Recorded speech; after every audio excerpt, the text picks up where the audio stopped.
Awesome. Thank you so much, Ajay, for the introduction. And just say, I want to say thanks for having me. So I'll get right into it. Yeah, so I'm going to talk to you about my recent paper. It's called Oops, I Took a Gradient, Scalable Sampling for Discrete Distributions. This is joint work with Kevin Swirsky, Milad Hashemi, David Dubino, and Chris Madison from Vector Institute, the University of Toronto, and Google Brain. Excuse me. So while this paper is mainly about MCMC sampling, most of my interest in this topic is motivated, as you said, by energy-based models.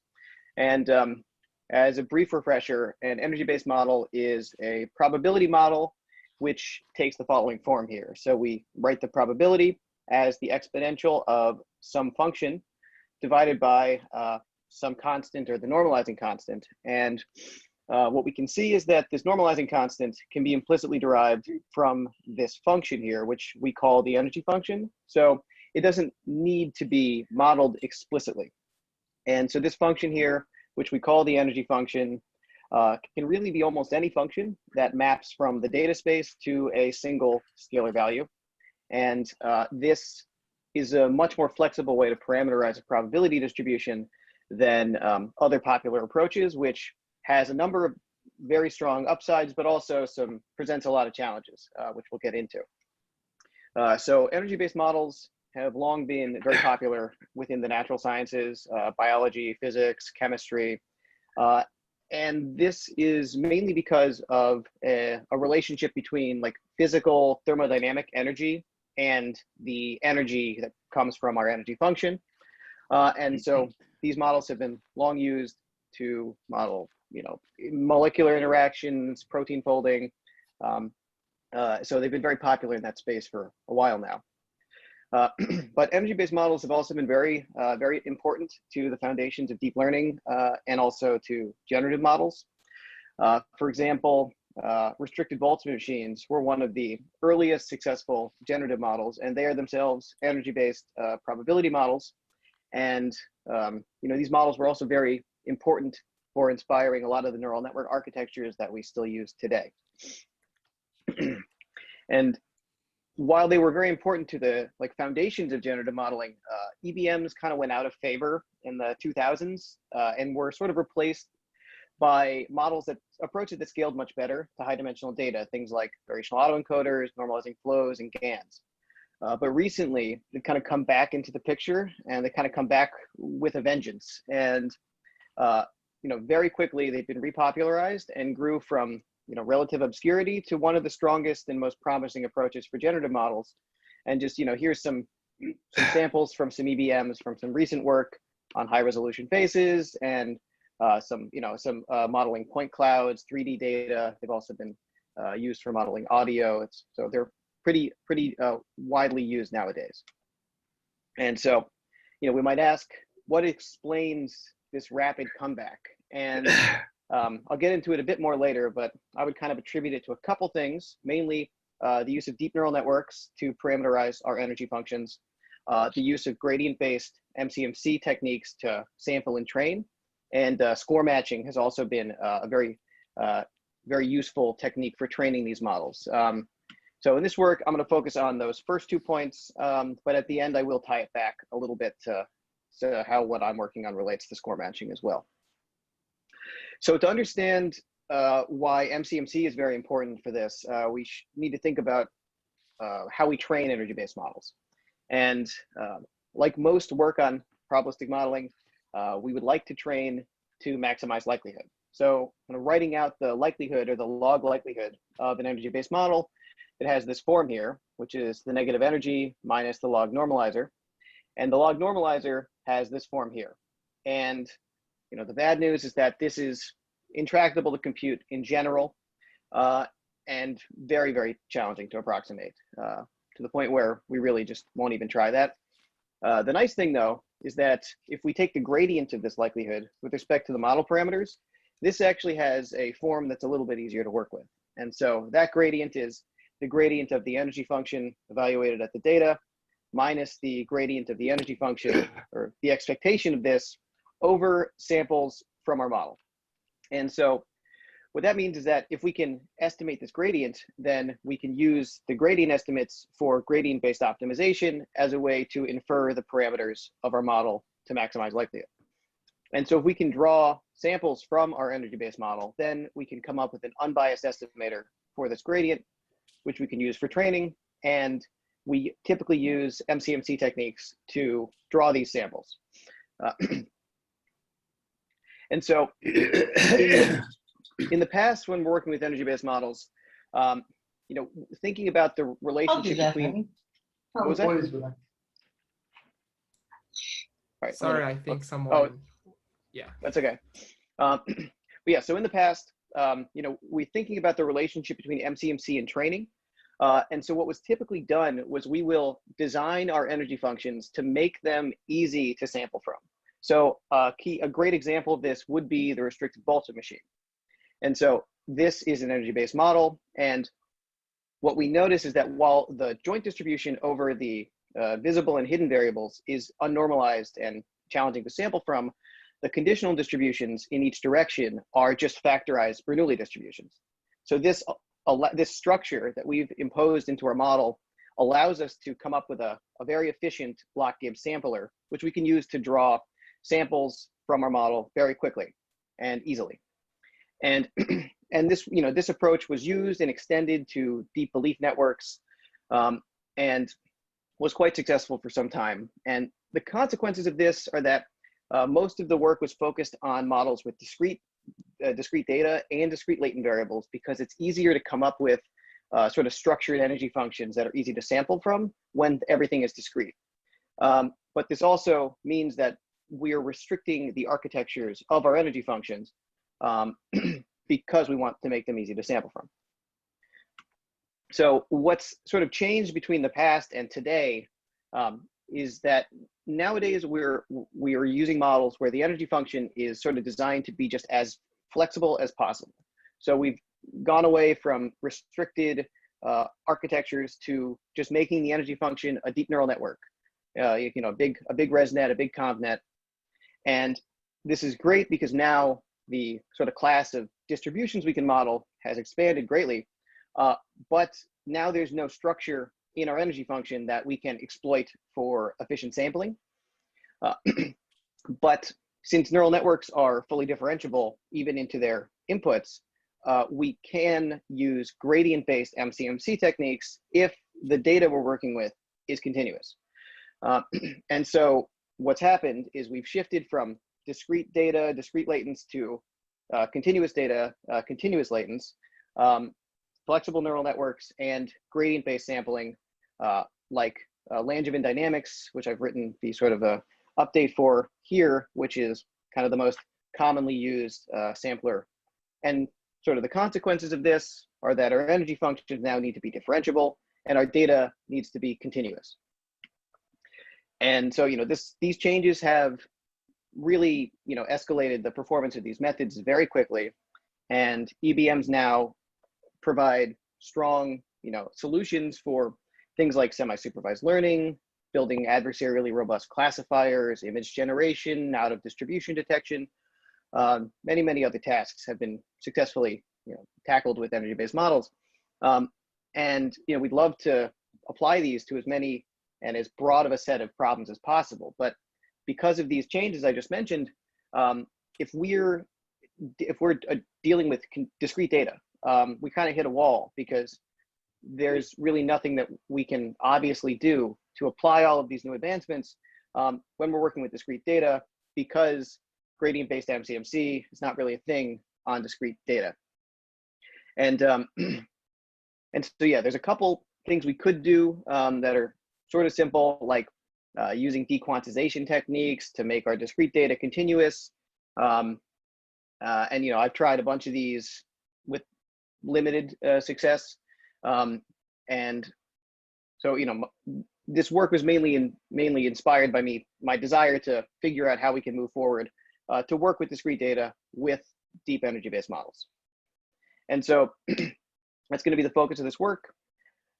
So we're focusing on MCMC sampling from discrete distributions where we have sort of minimal structural knowledge a priori, and you know, motivated by energy-based models, we study a wide variety of discrete distributions beyond just energy-based models. And in studying these, we find a very simple structure that is actually common to a lot of these problems. And we present a very, very simple way to exploit this structure and come up with a efficient MCMC sampler that we find greatly outperforms other sort of generic non-structural assumption approaches. And we find that our new sampler enables, we believe for the first time, the training of deep energy-based models on discrete data. And so getting into it now, the key problem we focus on is discrete sampling. So we'd like to sample from this distribution here, where the probability is the exponential of some function. And we're going to restrict ourselves to data X that is either binary or categorical.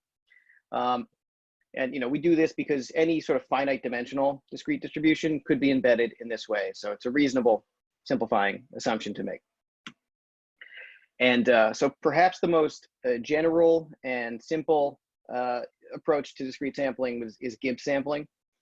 And Gibbs sampling is very, very simple, and it works by just, you pick a dimension in your, say, d-dimensional input, say you pick dimension I, and then you're going to resample that dimension from the conditional distribution of that dimension, given all the other dimensions are held fixed.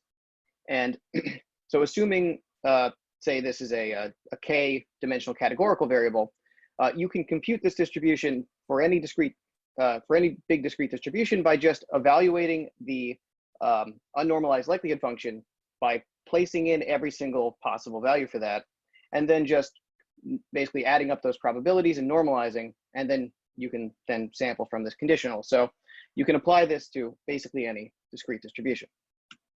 And so in practice, we need to ensure that each dimension is possibly resampled to ensure that we're fully exploring our state space. And this is done by typically sort of fixing and ordering on our dimensions and iterating through again and again. Sometimes we reorder. But this may not be a very good sampling strategy for a lot of distributions. And we can just think of this in a simple example where let's consider a model of the MNIST data set. And most of the pixels are black and are going to represent the background. And so if we pick this dimension here, then if we propose that dimension to flip, then almost certainly it's not going to change. And because of that, we've effectively wasted our computation because we've not updated or moved our samples at all. And further, if we choose a pixel that's inside of the digit, that's also not going to change. And again, we've wasted our computation. So if we're kind of thinking about what are the correct digits or the correct pixels to propose changing, we think, well, it's actually going to be the pixels that are on the edge of the digit that are more subject to change. So we want to choose those pixels more often than the pixels in the background if we wanted to, effectively mix it through our, our space of reasonably high likelihood samples. So kind of with this intuition in mind, we can come up with a very related but potentially better sampler. And so what we're going to do is actually build a Metropolis-Hastings sampler, where we have now a proposal distribution, which is going to propose updates x prime given our current position x. And we're going to structure this by placing a proposal over the dimensions in our input. And so we're going to generate proposals by sampling a dimension, and then we're just going to flip that bit. So in like a binary data setting. And we're going to accept this with the standard Metropolis-Hastings acceptance rate to guarantee the validity of our Markov chain. And that has this sort of acceptance probability, and just rewriting things in terms of the proposal over dimensions, we see that this cancels out and gives us a very simple sampler that's very related to standard Gibbs, but now we can place a distribution over the dimensions that we'd like to flip. And if we bias this dimension or this distribution towards dimensions that are likely to flip, then we can lead ourselves to more efficient MCMC sampling. And there's a whole line of work on adaptive Gibbs methods, which update this dimension-wise proposal distribution, most of them do so using prior sampling data, and most of that work is care is placed to ensure the validity of your Markov chain, despite the fact that you're updating your proposal. But going back to this MNIST example, you know, for this digit 4 here, we see the pixels that are likely to change. And then for another digit, this 1 here, the pixels that are likely to change are very different. So ideally, or in reality, the most likely pixels to change are actually going to depend on the whole input itself. So we could think that we would actually be able to do much better if we make this proposal of dimensions conditional on the input. And that's roughly the types of proposals that we're going to focus on in this work. And since the, and because of this conditioning on the input now, this forward and reverse proposal term in the acceptance rate probability is not going to cancel out. So, you know, with this kind of intuition in mind, we can think, okay, well, what is a good way to design this proposal? And you know, since every single new data point that we're going to propose is actually changed from our initial input, then we can sort of think of acceptance rate as somewhat of a proxy for mixing. And so we want to generate proposals that are likely to be accepted, which are going to ensure that our sampler is mixing quickly. And so thinking about this and looking at the form of this Metropolis-Hastings acceptance probability, there's a couple different terms that are sort of at play here. And if we look at this term, this will tell us that we want our new proposed samples to have high likelihood. But then looking at this term here, we'll know that we want the reverse, the probability of getting back to our original point from our proposed point to also be high. And we need to balance these two things to ensure high acceptance rates and good sampling. And so one idea for this is that we're going to make our proposal distributions probabilities proportional to the difference in likelihood between our current point and the proposed point. And we're going to divide that by some constant. And if we restrict ourselves to only make moves that are within a local window of our current point, then this is just going to look like a tempered softmax, where the probability of each point in the window is just the ratio between our current data point, our current point, and the proposed point, divided by this tempering factor. And looking at this first term, that's going to encourage us to make this temperature very small. And then looking at the second term, this is going to encourage us to make this pretty large. So kind of with that in mind, we can just plug this into the acceptance probability. And what we find basically is that what we can do here is, just by setting this value to 2, then the most variable terms in the acceptance probability cancel. And then the acceptance probability is just given by the ratio of the normalizing constants of the forward and reverse proposal distribution. And we don't need to get into it here, but given the function f is moderately well behaved, like it has a reasonable Lipschitz constant, you can argue that this quantity is going to be very close to 1 almost all the time, which is going to ensure high acceptance rates. And some more theoretical work from a guy named Giacomo Zanella has actually shown that proposals like this are in fact very close to the optimal proposal you could ever use for Metropolis-Hastings, where you're making local moves. So there is a strong theoretical backing behind using proposals like this. So kind of inspired by that, we would like to use proposals like this to do Metropolis-Hastings in discrete spaces. But the problem is that to compute this, to sample from this, and to compute the likelihoods of this proposal, we would need to compute f of x prime minus f of x for all x in our proposal's window. And so assuming we have like a Hamming window of 1 and we have d-dimensional data, that's going to require O of d function evaluations. And our focus here was scalable MCMC to high dimensional data, that is problematic. Because if we have 1,000 dimensional image, we don't want to have to evaluate our neural network energy function 1,000 times just to do one step of sampling. That's, you know, no bueno for us. So in figuring out a way to address that, let's just look at a couple, you know, pretty common discrete distributions. So here we've got, you know, Bernoulli categorical, Ising Potts, RBM, HMM, deep energy-based models. And I've just written out kind of in an EBM style these distributions. And you know, the thing that we can note about all of these is that these are, in a sense, kind of the standard way that these things are written down, but also it's very close to the standard way that these things are going to be implemented when, you know, when implemented on a computer.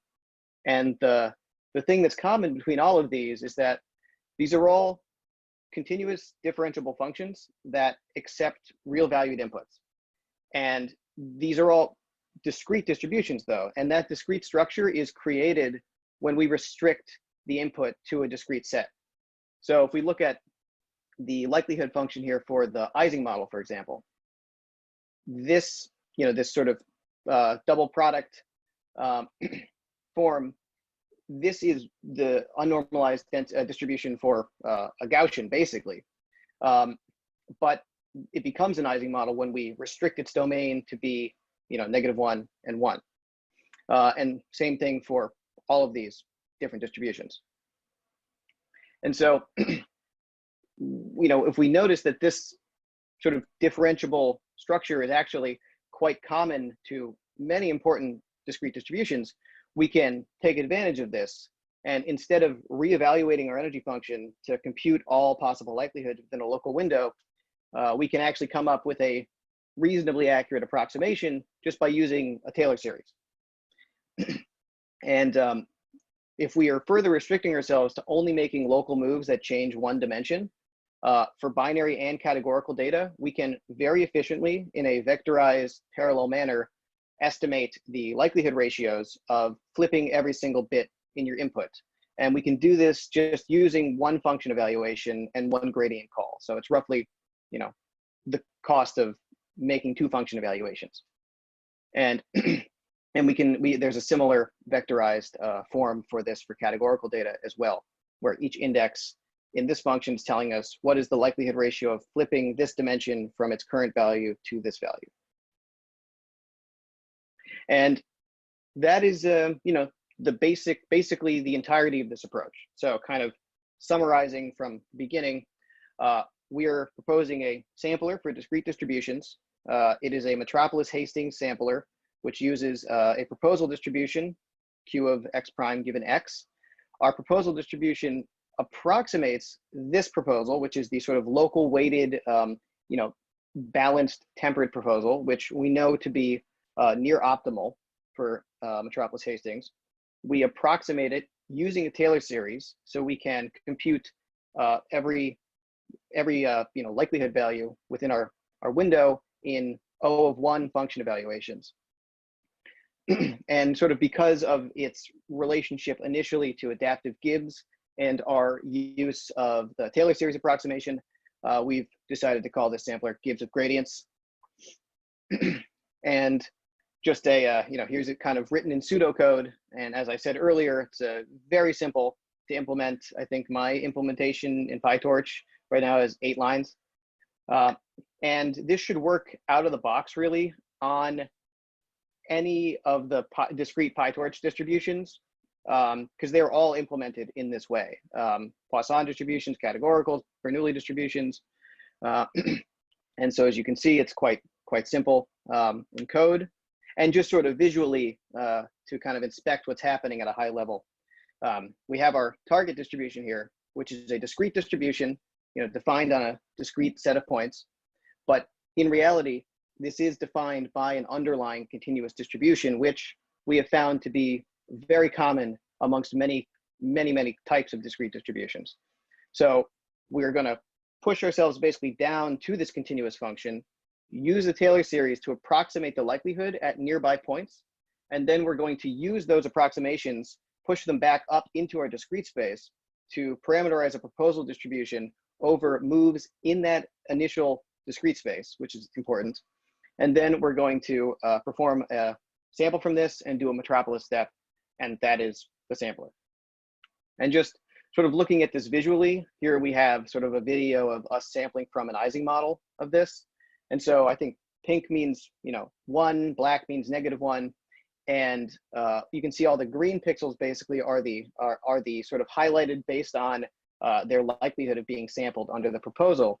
And so what you can see here is that the only dimensions we're going to propose to flip are those sort of on the frontier, because those are the only ones that really have any reasonable likelihood of changing. So we save ourselves from proposing points inside here, which are never going to flip, which Gibbs is going to waste a lot of computation proposing those, which are not going to change. So before we get to the energy-based models and training them, we wanted to see how this compares to some other approaches to discrete sampling, which do not make so many assumptions about the distribution that we're sampling from. So we looked at restricted Boltzmann machines, Ising models, and Factorial Hidden Markov models. And so in this experiment, we trained an RBM on MNIST using contrasted divergence, and we generate some ground truth samples using the structured block-Gibbs sampler that I discussed earlier. And so these can be thought of as like real samples. And then we run a number of MCMC samplers. We run Gibbs with various window sizes, the Hamming-Ball sampler, which is a sort of a more powerful discrete sampler that is also very general. And we basically compute the MMD between our set of samples from our test samplers and our ground truth. And we do so over time. And so here we find that Gibbs with gradients very closely and very quickly matches the performance of the block Gibbs sampler, which exploits like a lot of prior structural knowledge in the energy function. And whereas all these other approaches do not. And just here's kind of a little video showing Gibbs with gradients sampling from this model and comparing that with Gibbs. And as we can see, Gibbs with gradients, much more quickly arrives at something that looks like digits. And this is not the strongest model ever, so these are not going to look like amazing digits, but it's trained very quickly. But we can see the convergence is a good deal faster than Gibbs, and that is reflected in the MMD here. So the next thing we looked at were Ising models on a 2D lattice. This is a very long-studied unnormalized distribution used to model the spin of magnets. And here we take the same samplers, and we sample from Ising models on a lattice with increasing connectivity. And basically, the larger the connectivity gets, the harder it is to sample from. And we evaluate with the log effective sample size. And here we see Gibbs with gradients outperforms by a couple orders of magnitude. And just also comparing Gibbs with gradients to Gibbs sampling from these models, we can see that very quickly we arrive at these samples that have big sort of blobs, which is what you would expect with a strong connectivity Ising model. And the Gibbs never quite gets to high quality samples within that same time. Last, we look at a posterior sampling problem on Factorial Hidden Markov models. And so these are like standard HMMs, except the latent state is sort of a product of multiple latent states. And then the continuous sort of emission distribution is just given by a Gaussian centered at like the dot product of the hidden state with a weight vector. And here we evaluate based on the sort of joint density of the observed data and the posterior samples, and also the reconstruction error of reconstructing the input given the posterior samples. Here you can just see what the data looks like. It's time series data. And this is actually quite a large sampling problem. The state space here is 10,000 dimensions binary. So it's 1,000 time dimensions and 10 sort of different trajectories. And what we find is that, again, Gibbs with gradients greatly outperforms the other samplers. And the other thing to note here is that the Hamming-Ball sampler here is a sort of a special version of the Hamming-Ball sampler, which does exploit known block structure in this problem. So you can sort of think of the Hamming-Ball sampler here as analogous to the Bloch-Gibbs sampler for RBMs. And still, Gibbs with gradients is able to outperform it, despite the fact that we don't have that same kind of knowledge baked into our sampler. And so, it's important for us to note that we are far from the first people to use the functional form of a discrete distribution for sampling. There's actually been a long line of work on methods that do this, and most of them can be sort of placed into the family of continuous relaxations. And so we found it obviously important to compare with these methods. And so the way these all work is, so we have our target discrete distribution, and we use this to create a related continuous distribution. And also we have a mapping that will map samples from this continuous distribution back into the discrete space. And we design this continuous distribution so it's differentiable. And if we sample from it and then map back with this function, we're going to exactly arrive at samples from our initial discrete distribution. And so there's a number of ways you could parameterize this relaxation. A common way is you sort of say you have d-dimensional binary data. You sort of embed this within a d-dimensional Gaussian, and then you map like quadrants in this space to binary assignments. And then you sort of weight the likelihoods in each quadrant based on your initial target discrete distribution. And then you can apply some smoothing, functional smoothing to make this thing differentiable. And so what's typically done is you'll make a relaxation like this, and then you'll apply your favorite gradient-based sampling scheme, HMC, Stein variational gradient descent, Metropolis-adjusted Langevin, to generate those samples, and then push back. And so we compared with these methods, and we found that while they do work in lower dimensional settings, when you grow above like 200 dimensions, we find that the performance degrades pretty quickly. So here we've reran the same RBM experiment and comparing with discrete Stein variational gradient descent and two relaxation-based version samplers based on Metropolis-adjusted Langevin and Hamiltonian Monte Carlo. And so we've done the same thing, run for like 100,000 steps and compare the MMD. And what we see is that Gibbs with gradients all the way up to and above 1,000 dimensions performs just as well as the Bloch-Gibbs sampler. But these other approaches degrade pretty quickly. And again, just here's some samples visually from that same RBM. And as we can see, the Gibbs with gradients is the only one that really matches the RBM at the 784 dimensional data. So because of this result, we didn't really feel it was necessary to compare in all of the other experiments with these methods because they just don't seem to scale to the regime that we care about. And it's important to understand this because there's a lot of reasons why this could happen. And there's some fundamental differences between how we exploit the functional structure and how they exploit the functional structure. And I think my main intuition for why these methods can fail is that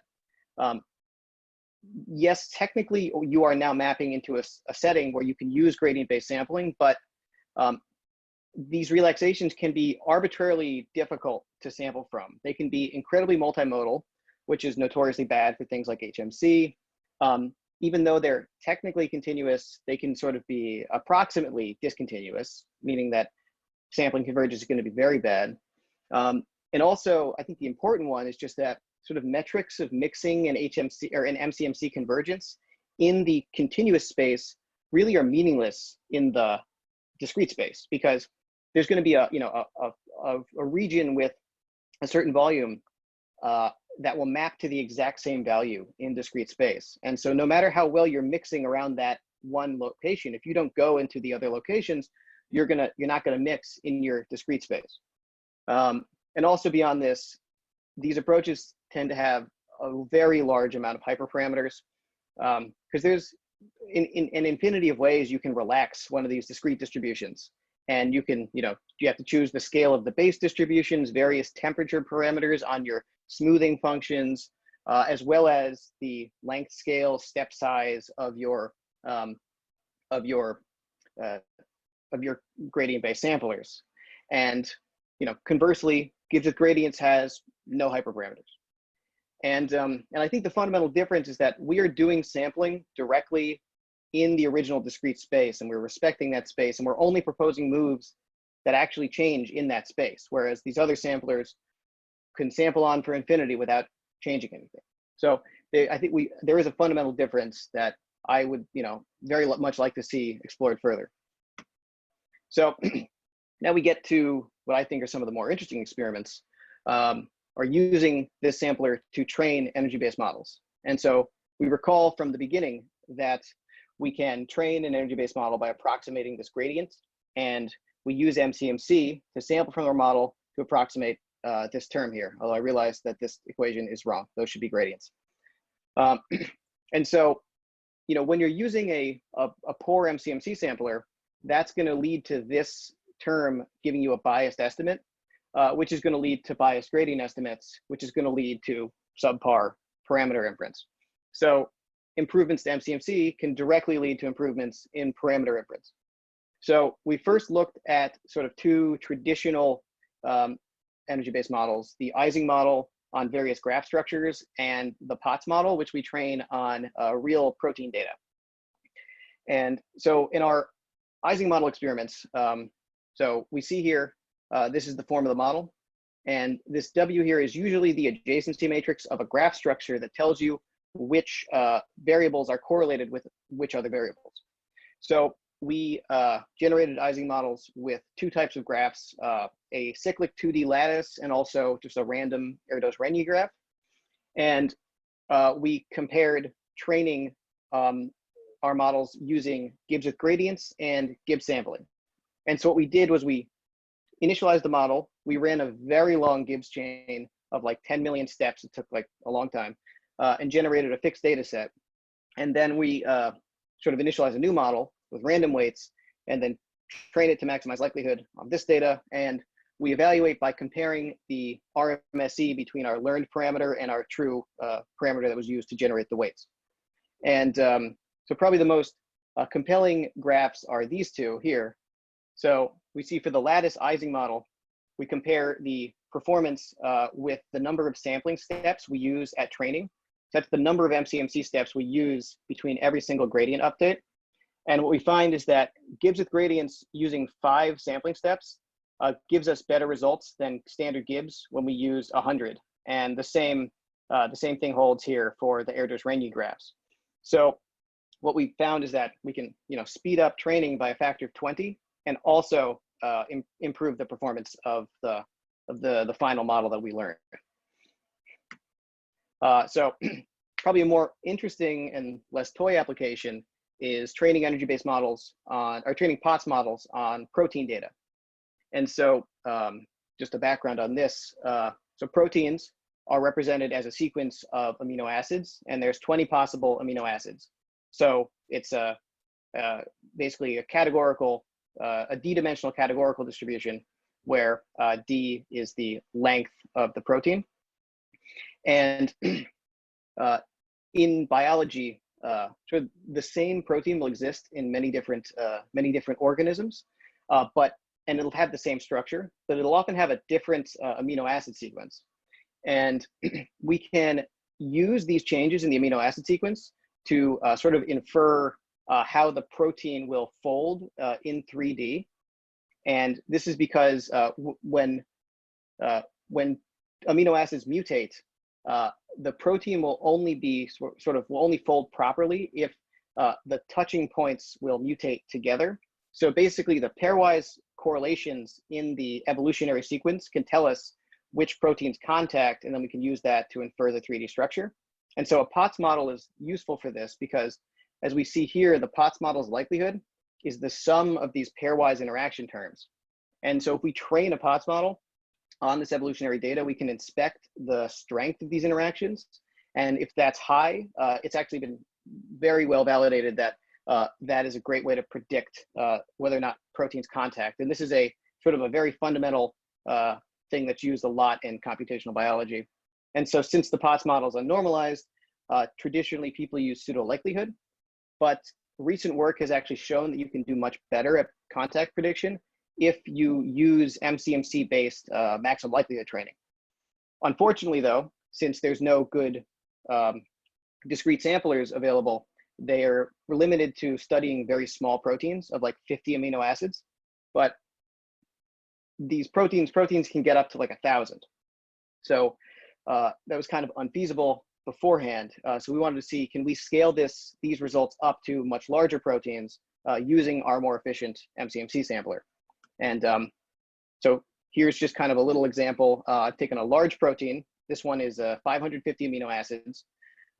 And I'm just comparing the inferred contacts with pseudo likelihood Gibbs and Gibbs with gradients. And this is sort of the ground truth contact map. Anything that's lit up is in contact. And what we see is that pseudo likelihood misses a lot of important contacts on the diagonal. Gibbs is way over dispersed, and Gibbs with gradients actually gives a much better performance. And we can evaluate this numerically by sort of ranking the strength of all the contacts that we'll predict, and then comparing those with experimentally validated ones.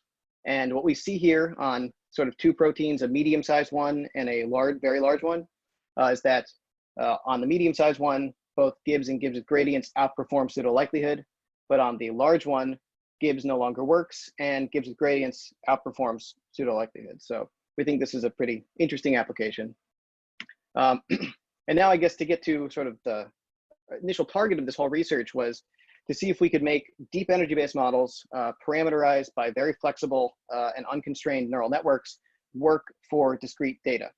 And so we focused on training models on binary and categorical image data, where the energy function was just a ResNet. And of course, you could use Gibbs to train this just like you could use anything else. But the energy function is pretty slow to evaluate. So, and we tried this, is that Gibbs required many more function evaluations to train stably. And also, that's for binary data. But for categorical data, so imagine we're dealing with data that has, say, 256 outcomes, because our categorical image data is just continuous image data that we treat as a 1 of 256 categorical. So if we wanted to use Gibbs sampling to sample from this model, we would need to evaluate the neural network energy function 256 times just to do one update in one randomly chosen dimension. So given the Gibbs sampler is slower to converge in the number of steps, and now we have to do 200 times as many function evaluations, basically the runtime of training one of these models with Gibbs would be, I did the math, it's like 4,000 times slower than Gibbs with gradients. So it's really just not something anybody would ever even think about doing. And it's just not possible, really. So we trained on some small image data sets, MNIST-sized things, nothing that should make you go, so crazy. But we did compare on these data sets with some variational autoencoders and some other types of energy-based model. And we found that we're outperforming variational autoencoders at these data sets, and pretty greatly outperforming the other classes of energy-based model. And so for comparison here, we actually did train the binary models with Gibbs, and we found we needed 20 times as many steps to train decently. And so that led the training to be around like 15 times slower. And so within a reasonable compute budget, the best we could do was considerably worse than all of the other classes of model. But Gibbs with gradients allowed us to train fast enough to outperform the other EBMs and variational autoencoders. And as well, we performed quite well on these categorical data sets, which is just not something, like I said, that you really could train in another way. And just, proving that this stuff kind of works, just some samples of the data sets we use to train. Here's the data, here's our samples. And for those who are more well-versed in energy-based models, I should say, these are not samples from our persistent buffer. These are generated from scratch using an annealed Markov chain. So yeah, these are not just samples pulled out of our replay buffer.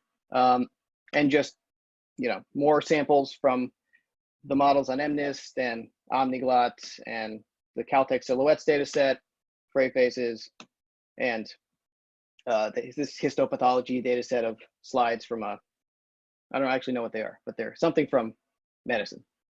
And just as a last thing, as I said, the categorical data, that gets into the regime of things that you would never even think about training with other samplers. And that becomes even more challenging the larger the number of categories gets. So we were interested in seeing, well, could this maybe be a pathway for training energy-based models on text? Because in text data, if you look at like standard language models today, they have very large vocabularies of like 50,000 words or so. So humongous categorical space. It's going to, if you have a EBM, it's going to require you to evaluate 10,000 times to train with Gibbs, or to sample with Gibbs. So we wanted to see, does Gibbs with gradients allow us to think about training a model like this in the future? And so what we did was we trained, like the MNIST of MNIST type text experiments, where we took 20-word sentences with a 10,000-word vocabulary pulled from the Penn tree bank, and we trained a model like this and compared with an autoregressive model of the same size. And we found that we're able to almost match the performance. We're not able to beat it yet, but we're greatly outperforming sort of two very dumb baselines. And the sampling space here is really huge, because if we have 20 words and 110,000 possibilities, that's 200,000 possible choices for sampling, and we can sample from this model, and the acceptance rate of our sampler, despite this massive space, is around 80%, which is we think is pretty large. So yeah, that's the bulk of my of the work. I'll just maybe mention a couple directions that I think are promising for future steps. And one thing I really want to do is improve this for large categoricals. The reason why we couldn't go bigger with the text is a memory issue. You need to store all your possibilities in memory. So that is one caveat that we would need to fix if we wanted to scale up to like modern text models. And I'm also interested in sort of other approximations beyond the Taylor series for structures like graphs or things where we can't exactly compute the same type of approximations. And so just one note on score matching, as I said earlier. So score matching and Stein discrepancies are sort of alternative discrepancies beyond KL divergence that people use to train energy-based models. And they're really only defined for continuous data. But there's been some work generalizing them to discrete data, and they do so by replacing gradients with local difference functions. And local difference functions are basically what we use to parameterize our proposal distribution. And we estimate those using this Taylor series. So we do think there's a lot of promise in using the same types of approximations that we did to also estimate the Fisher divergence or Stein discrepancy for use in training the other types of discrete energy-based models. And we're also interested in extending and improving our sampler, incorporating larger window sizes and things like momentum. And we're also we also think that what we've come up with here is pretty general and can be used. A lot of the times you would want to use Gibbs, you can actually use this. So we're actually starting now to work with some people to try to get this integrated into some probabilistic programming frameworks. But yeah, so that's my talk. Just want to say thank you very much for having me. And you can find me on Twitter or send me an email if you have any questions. And just want to say thank you again to my co-authors, Kevin, Malad, Dave, and Chris. And yeah, happy to take any questions you might have. I think Professor Kahan Batman has a question. Like, Kahan, you can just directly ask if you want. Sure, thank you very much. It was a very interesting talk, Will. Thank you. Have you studied the phase transition behavior of your sampler? When your W's become very sticky or become like positive behavior with yes. outcomes? So yeah, so we in our paper we have some theory on roughly because we make a number of approximations in our proposals, and we actually have some theory that tells us when you can expect those to break down. And so like there's theory saying that sort of the proposal we're trying to target is the optimal proposal in some sense. And what we find is that you can basically look at the Lipschitz constant of the gradients of your underlying continuous function, and the sort of error and or the decrease in efficiency will grow as that grows. And so exactly like for Ising models or whatnot, the phase transition happens as you increase the connectivity, and that is also going to increase the Lipschitz of the gradients, which is going to decrease the efficiency of the sampler. But the one thing we do note in our analysis is that this sort of decrease in efficiency is a constant function of the, for like an Ising model, it's going to be constant function of the weight matrix, but we get an O of D speed up, and that the decrease in efficiency is constant regardless of dimension. So, but yeah, I haven't studied exactly what happens at phase transitions in Ising models, but we do know that, you know, that is a good proxy to look at, is the Lipschitz of the gradients to determine whether or not your energy function is one that might be a good target for this. Thank you. Thank you. Yes, somebody had a question? I think, Andrew, you have a question? Yeah. Hey, can you hear me all right? Yes. So I have a sort of basic confusion that is probably just to do with notation or something. So something like the Ising or Potts model, there's like a really prominent graph structure on the discrete space. Yes. And I was just wondering how your procedure incorporates that, or if it just treats the data as if it is as if it were categorical, or what's going on. Yeah, so let me just go back to, yeah, so I mean, the Ising model typically will look like, you can write it like this, where it's just the sort of the pre and post product of this weight matrix, and that matrix is going to incorporate you know, the graph structure times the connectivity. And so that's how, and so yeah, so this version of it, you know, we're treating the x's as -1 and 1. And then we're just treating that like a continuous function, taking the gradients and using that to estimate our, to compute our proposal distribution. I see. So if the data, if you're working with something that's categorical, it's just that the energy would not encode any type of lattice structure on the discrete space, or? Yeah, well, you can work with categorical. So like with categorical data, the Potts model is basically the same thing as the Ising model, right? Except, so yeah, okay, so in all of our experiments, the binary data was represented as 0 or 1, and the categorical data was represented as 1 hot vectors. So like with our protein data, you know, the protein was say it's a, you know, 100 length protein by 20 sort of tensor. And so this form here, where everything's written as sort of like dot products like this, this is like the functional form of working with those 1 hot encodings. And yeah, and so basically all of our work assumes that you're working with a 1 hot encoding, but you could also do this stuff with like integer data, for example. You would just need to change your proposal space a little bit to be like maybe ±1 in either direction. But we were focused on the categorical and binary setting. Cool, thank you. Thank you. But yeah, I will say actually, just to extend on that, yeah, so you could represent any of these discrete distributions as just a lookup table, right?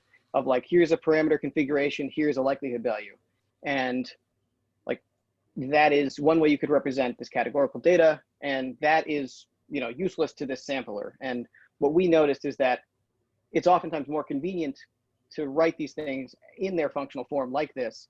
And that functional form usually works with sort of 0, 1 or 1 hot vectors, which are amenable to all of the things that we use.